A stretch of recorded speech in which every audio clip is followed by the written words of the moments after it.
Good morning. आज का जो हमारा टॉपिक है, राजस्थान में ज्योग्राफी पढ़ेंगे। उसमें जो टॉपिक हमारा रहेगा राजस्थान के प्रमुख पठार एवं पर्वत। बहुत ही महत्वपूर्ण टॉपिक है। राजस्थान के महत्वपूर्ण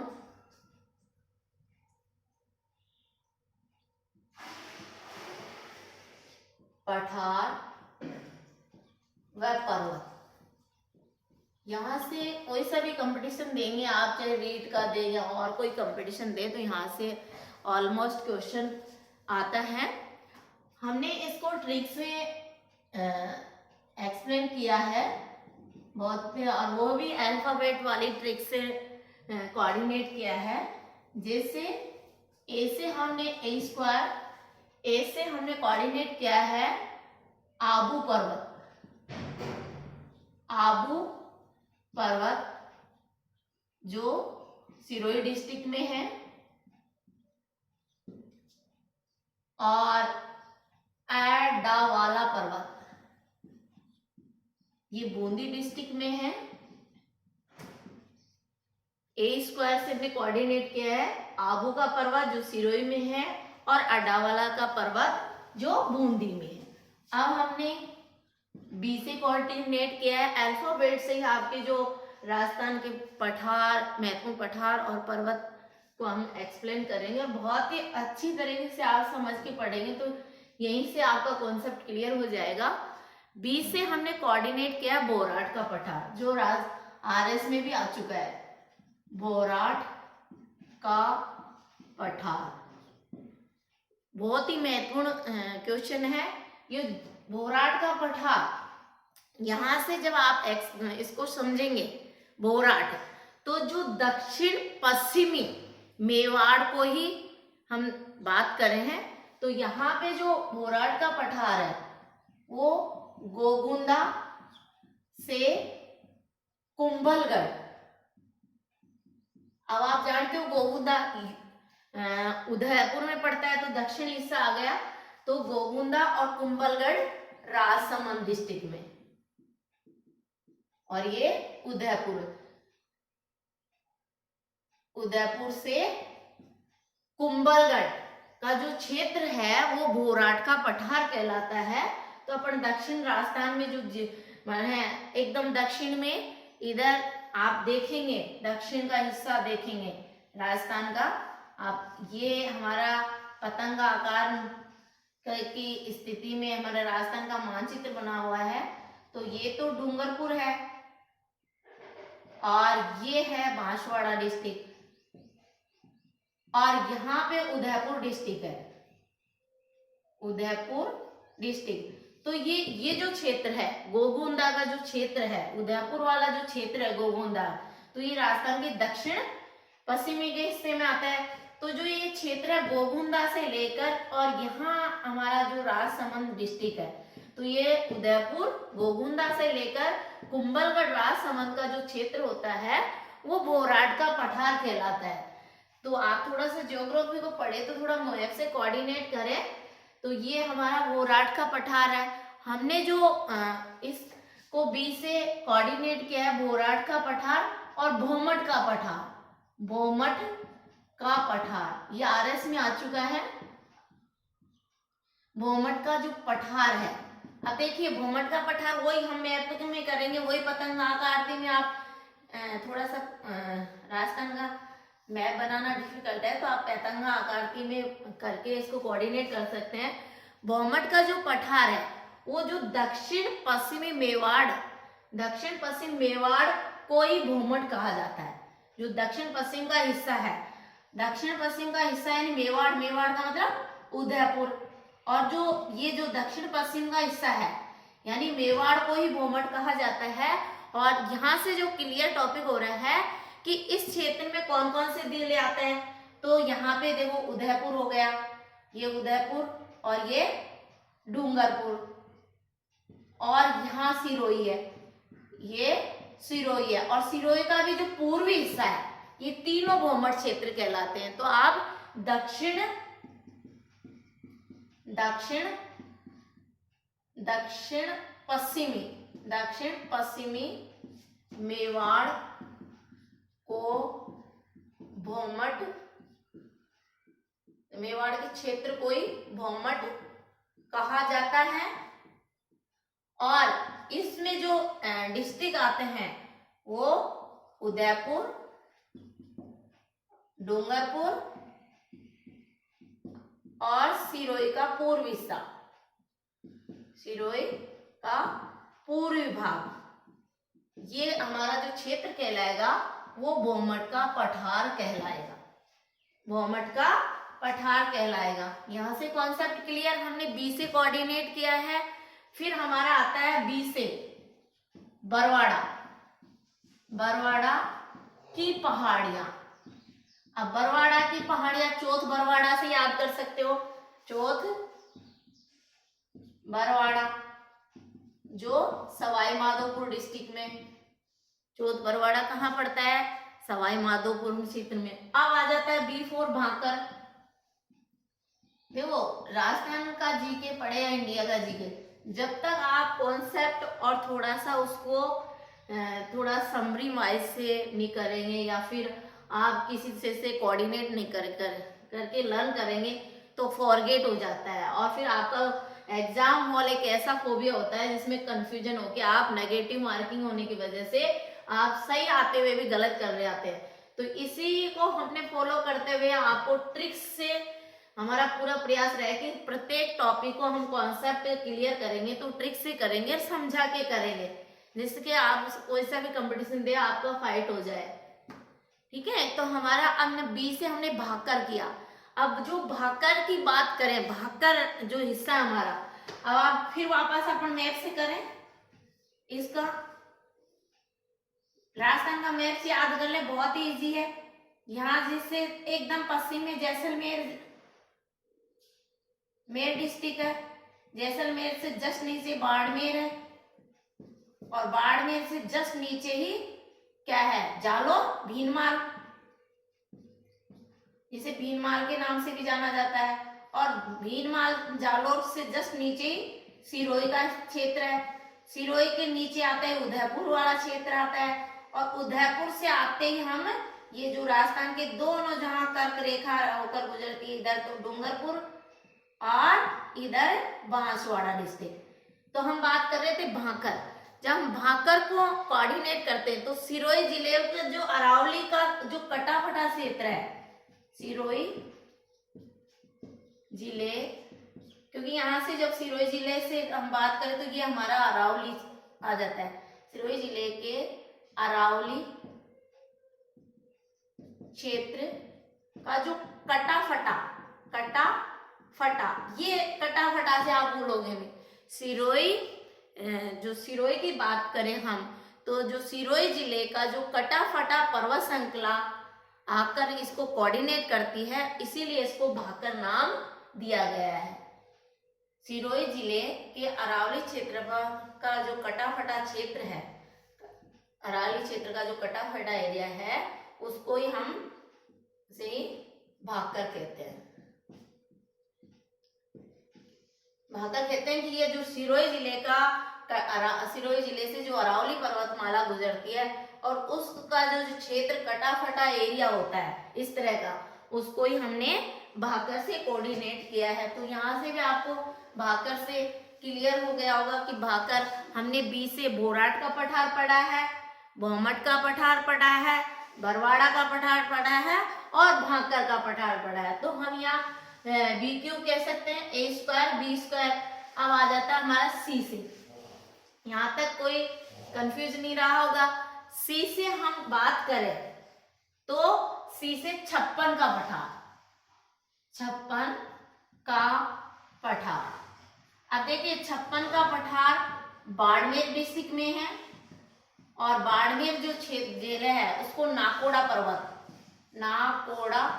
पर्वत भी कहा जाता है। और यहाँ एक और खासियत है, 56 जो 56 का मैदान जो बेसिन क्षेत्र है वो 56 नालों नदियों होकर निकलती है, इसलिए इसका नाम 56 का पठार पड़ा। ये भी आप इसको लर्न करने का तरीका है कि छप्पन का जो बेसिन है, छप्पन का पठार है, वो 36 नदी नालों से होकर निकलता है, इसलिए इसका नेम यहाँ से पड़ा। और ये बाड़मेर डिस्ट्रिक्ट में है और इसे नाकोड़ा पर्वत भी कहा जाता है। यहाँ से भी कई बार क्वेश्चन पुटअप हो गया है कि नाकोड़ा पर्वत के नाम से भी जाना जाता है। किसको? छप्पन का पठार को नाकोड़ा पर्वत के नाम से भी जाना जाता है। अब आता है डी।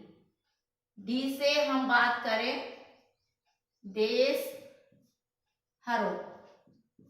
अब देश हरो की बात करें तो हम देश हरो यानी जरगा, जरगा, देश हरो जरगा। यहाँ ये चीज आपको रटने की है कि जो जरगा और रागा की पहाड़ियों के बीच, जरगा व रागा की पहाड़ियों के बीच, जरगा और रागा की पहाड़ियों के बीच में ये देश हरो है।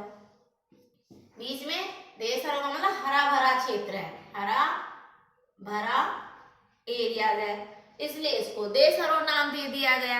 हाँ, ये जरगा और रागा की पहाड़ियों के बीच का जो क्षेत्र है, जो एरियाज है, वो हरा भरा होने के कारण इसको देश हरो नाम दिया गया। फिर डी स्क्वायर करो देवगिरी, और देवगिरी जो पहाड़ी है वो दौसा के किले में बनी हुई है, दौसा डिस्ट्रिक्ट में, दौसा के किले में देवगिरी पहाड़ी बनी, इसलिए इसको हम क्या कहेंगे? देवगिरी पहाड़ी। तो हम डी को स्क्वायर कर देते हैं, तो डी से हमारा ये बन गया देश हरो प्लस देवगिरी पहाड़ी।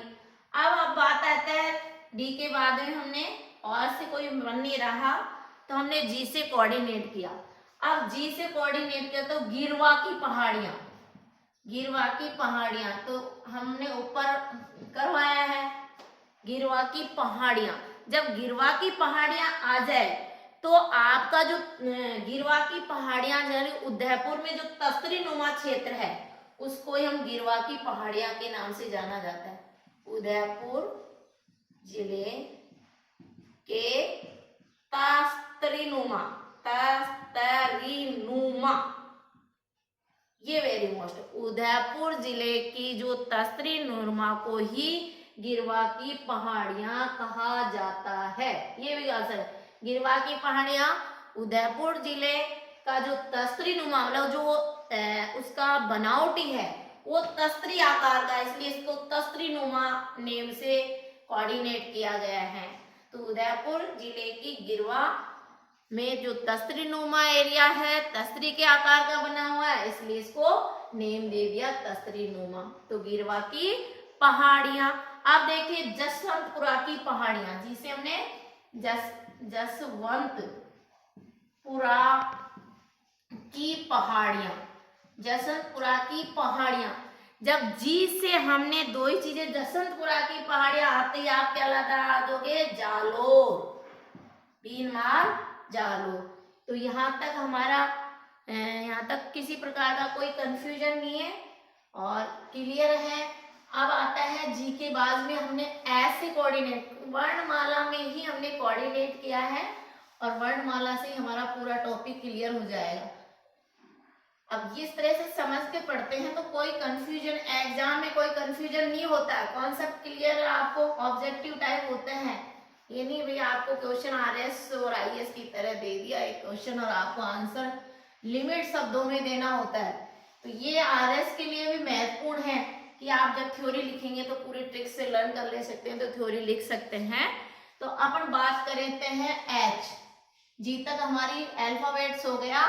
अब एच से हम हर्ष की पहाड़ियां, हर्ष की पहाड़ियां, हर्ष की पहाड़ियां आते ही क्लियर दिमाग में आ गया हमारे सीकर।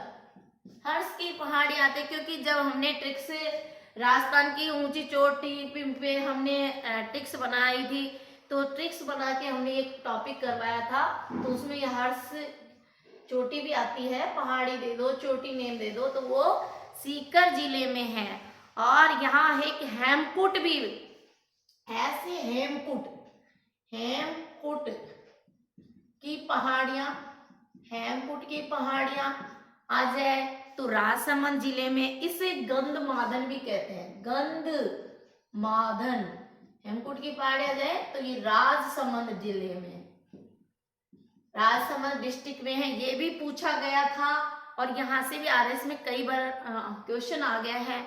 और बात आ जाए काली खो पर्वत श्रृंखला, हम इसको यहाँ से जोड़ें तो काली खो पर्वत श्रृंखला को जोड़ेंगे। जी के बाद में एच आई से कुछ बना नहीं है, अब एच तक हमारा एच स्क्वायर से कर सकते हैं। हर्ष की पहाड़ियां सीकर डिस्ट्रिक्ट में, हेमकूट की पहाड़ियां कह दो या गंधकुट या नीलकंठ, नील से भी आप कोऑर्डिनेट कर सकते हो। तो यहाँ से भी क्वेश्चन बने तो आपको गलत नहीं है, ये तो आ चुका है एग्जाम में और ये भी शायद में भी आ गया, लेकिन ये तो 100% कई बार कंपटीशन में पूछ लिया गया है।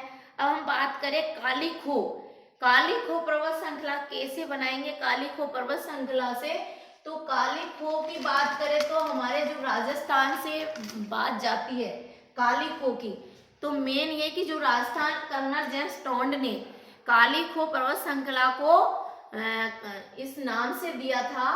तो यहाँ अपन काली खो पर्वत श्रृंखला, काली खो पर्वत श्रृंखला। अब काली खो पर्वत श्रृंखला आते ही आपके दिमाग में किस तरह का क्वेश्चन आ जाता है कि काली खो जयपुर से आगरा तक, ये जो हिस्सा है काली खो जयपुर से आगरा तक। अब जैसे हम राजस्थान के मैप्स में पढ़ेंगे तो कुछ यूपी के डिस्ट्रिक्ट राजस्थान की सीमा से लगे हुए होते हैं, और जब ये यूपी के डिस्ट्रिक्ट राजस्थान की सीमा से लगे हुए होते हैं तो हम काली खो को पढ़ते हैं। तो इस कर्नल जेम्स टोंड ने काली खो पर्वत श्रृंखला को इन मीणा जनजाति का आदिम स्वरूप माना। मीणा यहाँ से तक केरल, मीणा जनजाति का आदिम स्वरूप यहाँ से माना जाता है काली खो पर्वत श्रृंखला। तो जो इसके जो एरियाज लगता है जयपुर से लेकर आगरा तक लिखता है, तो मीणा जनजाति का जो आदिम स्थान माना जाता है वो कहाँ माना जाता है, काली खो माना जाता है। मीणा जनजाति का आदिम स्वरूप या आदिम स्थान काली खो माना जाता है, काली खो माना जाता है। अब देखिए काकनबाड़ी का किला, कैसे क्यों कर लीजिए, काकनबाड़ी का किला जो सरिस्का अभ्यारण्य है, सरिस्का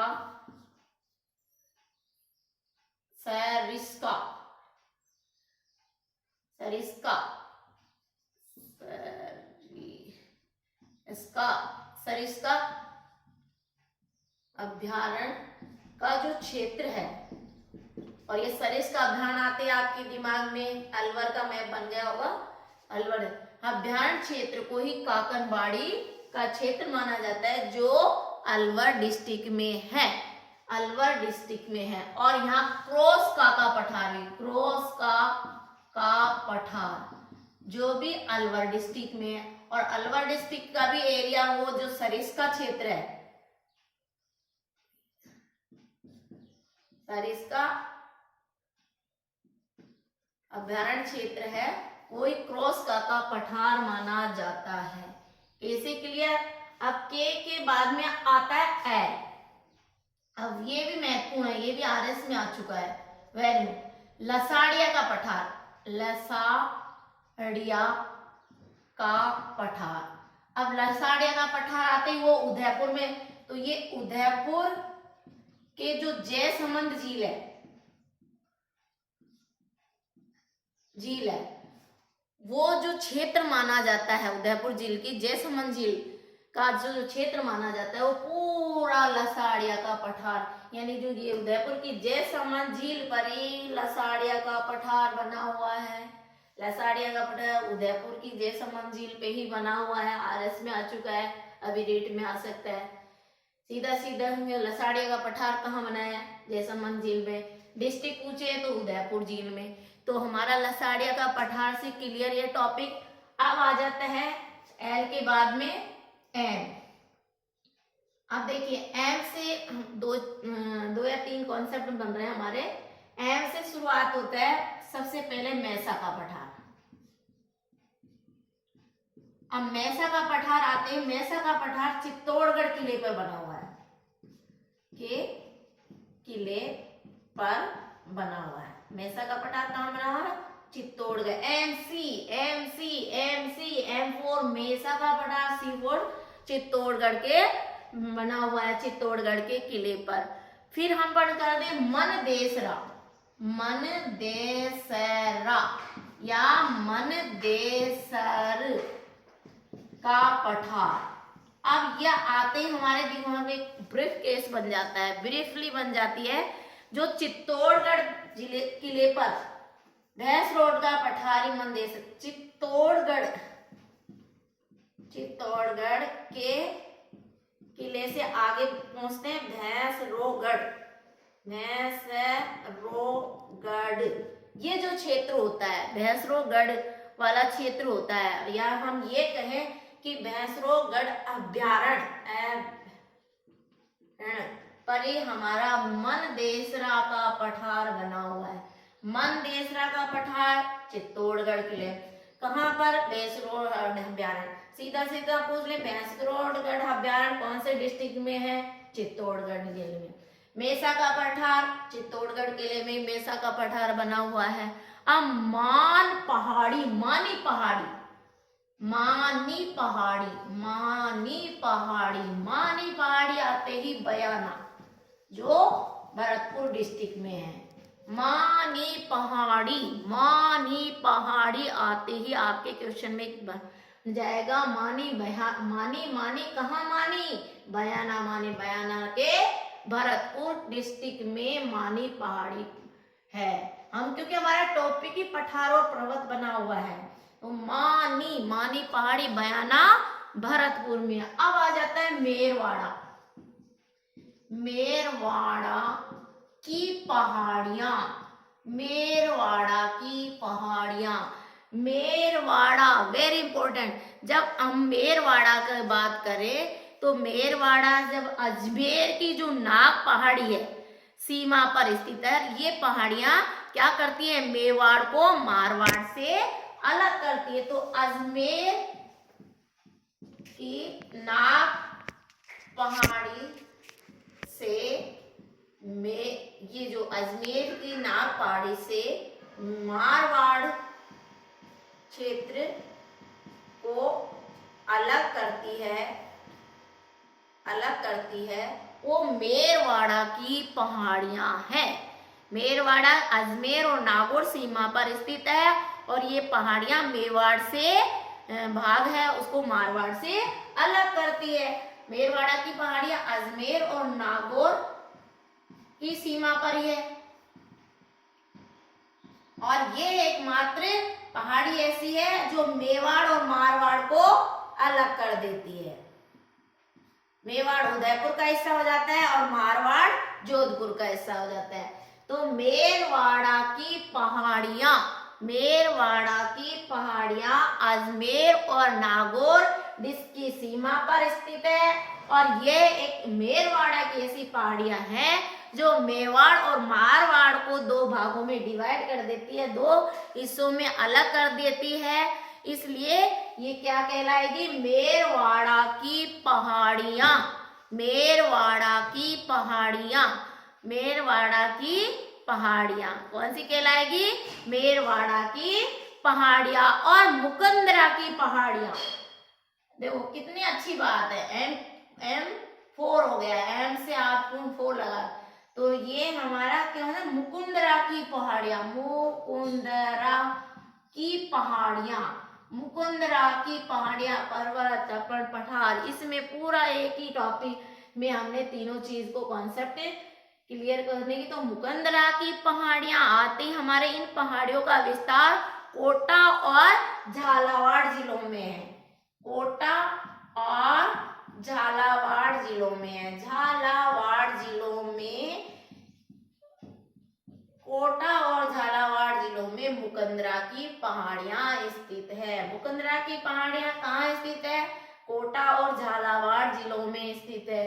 मुकुंदरा की पहाड़ियां कोटा और झालावाड़ में स्थित है। तो हर्ष की पहाड़ियां हमारा क्लियर सीकर में, हेमकुंड की पहाड़ियां, गंधमादन की पहाड़ियां राजस्थान के राजसमंद जिले में, कालीको पर्वत जो जयपुर से आगरा के स्तंभ, और ये क्षेत्र है मेणा जनजाति का आदिम स्थान को ही कालीको कहा जाता है। काकनबाड़ी का किला, सरिस्का अभ्यारण्य अलवर में, क्रॉस काका पठार अलवर सरिस्का अभ्यारण्य, लसाड़िया का पठार उदयपुर की जयसमंद झील पे ही बना हुआ है। मेसा का पठार M4 मेसा का पठार C4 चित्तौड़गढ़ के किले में बना हुआ है। मनदेसरा या मनदेसर का पठार जो चित्तौड़गढ़ जिले के भैंसरोगढ़ अभ्यारण्य पर स्थित है। मानी पहाड़ी बयाना में, मेरवाड़ा की पहाड़ियां जो अजमेर और नागौर सीमा पर स्थित है, और ये मेरवाड़ा की पहाड़ियां एक ऐसी पहाड़ियां जो मारवाड़ और मेवाड़ को अलग कर देती है। मुकुंदरा की पहाड़ियां कोटा और झालावाड़ का क्षेत्र मुकुंदरा की पहाड़ियां कहलाती है। ये हमारा M अल्फाबेट खत्म हो गया। अब M के बाद में हम बात करते हैं N से, क्योंकि अल्फाबेट की में ही हमने पूरा ये टॉपिक को क्लियर किया है। N से हम करेंगे N फॉर, देखिए नाग की पहाड़ियां। अब आप नाग की पहाड़ियां आते अजमेर डिस्ट्रिक्ट, जहां से लूणी नदी का उद्गम क्षेत्र माना जाता है। नाग की पहाड़ियों से ही लूणी नदी का उद्गम क्षेत्र माना जाता है। तो अजमेर के जो आसपास की अरावली क्षेत्र है, अजमेर की जो आसपास का, अजमेर के आसपास का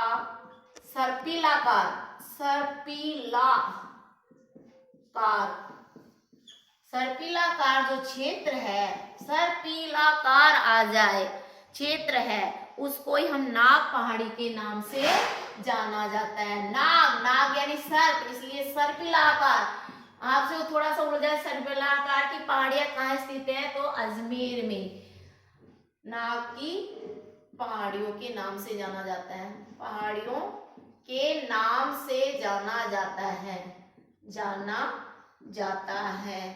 नाग की पहाड़ियों के नाम से जाना जाता है। किसको? सर्पिलाकार को नाग की पहाड़ी के नाम से जाना जाता है। नानी सीकड़ी पहाड़ी, नानी सीकड़ी पहाड़ी पाली में, नानी सीकड़ी पहाड़ी सोजत पाली में, नानी सीकड़ी पहाड़ी सोजत पाली डिस्ट्रिक्ट में, नानी सीकड़ी पहाड़ी सोजत पाली में, नानी से। अब हमारा एन तो इसका, अब टी से हमारा त्रिकुट पहाड़ी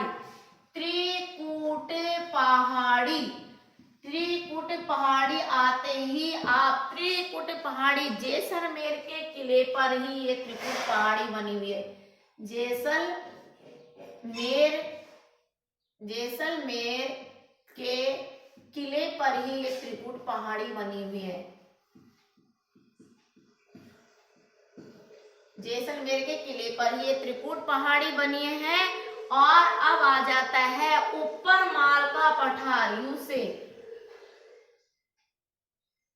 ऊपर माल का पठार, जो ऊपर माल का पठार,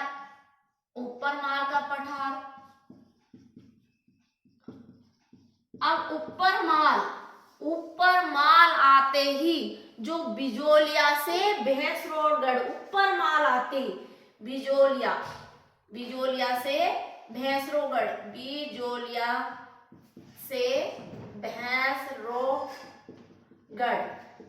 ऊपर माल आते ही बिजोलिया से भैंसरोगढ़ की स्टोरी आपकी आ गई।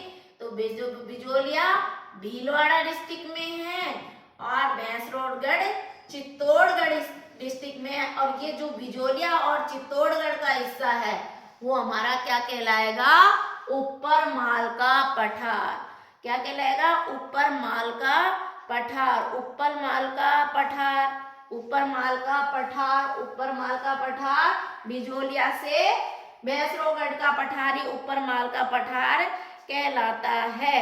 वेरी इंपॉर्टेंट, यहाँ से भी कोई किसी तरह का क्वेश्चन आपको आता है तो ऊपर माल का पठार जो बिजोलिया से भैंसरोगढ़ में ही स्थित है।